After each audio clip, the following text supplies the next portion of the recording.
and Mary. Hello, my name is AJ Davis, and I play Derek on Young Broken Married. I saw Young Broken Married on the casting breakdown, and whenever I read the breakdown, I read the character of Derek, I immediately fell in love with the character, and I knew it was a character that I really wanted to play.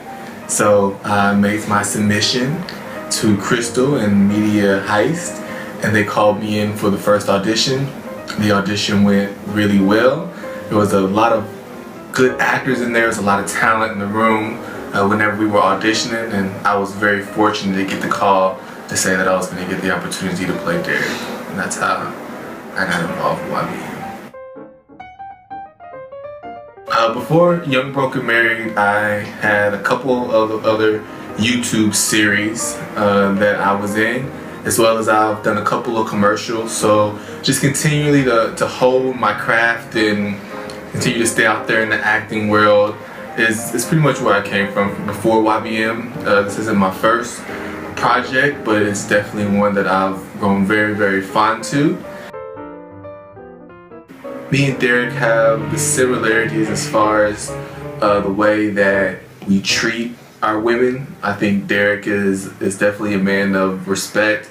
He seems like a character who had both his mom and dad, so he had the mother side to understand, you know, the tender type of love, but also the father side to show how to treat a woman. He's a respectful character, and so I think we both have that same type of similarities. Well, right now, I'm not really sure I can say too much about how I'm not like him without giving away some things that you haven't seen yet in the episodes. From where we are right now, I think we're pretty similar, but as far as the differences go, I think Derek is he's a little passive. I'm passive as well, but I think Derek's a little more passive than I am. I think he kind of lets some things slide that I would speak of. I see Derek and Sheena next season having about 4 kids and trying to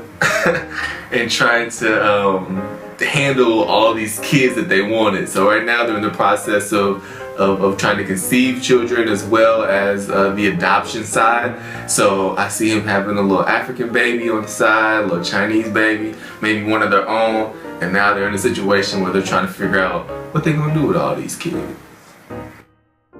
The characters that you really think are safe aren't necessarily safe. And the characters who you would deem to be to have relationship problems, or to really be in the red zone, maybe they're not as much in the red zone as you think they are. And I would say that really generates the shock value for me when watching it. My young broken dating confession, my YBD, would be my girlfriend and myself. We really enjoy movies, we really enjoy watching movies, and we really enjoy going to the movies. And when we first moved out here to California, the price difference is major between Kentucky and California, so we didn't really have a whole lot of funds when we had saved up to come out here. So we used to go to the movies, and we would go to the matinee at like 12, something like that, and we would design out which movies start next and how to get into them. So we would go to like the 12 o'clock movie matinee, and then we knew the 1:30 or the 1:45 movie started after that. Find that theater, jump in at 1:45 p.m., then hit the 2:45 or the 3 o'clock show after that, and we would be in the movies literally from like 12 p.m. to like 9 p.m. and see 6 or 7 movies all at one time with spending about $24. And that would be my young broken dating confession.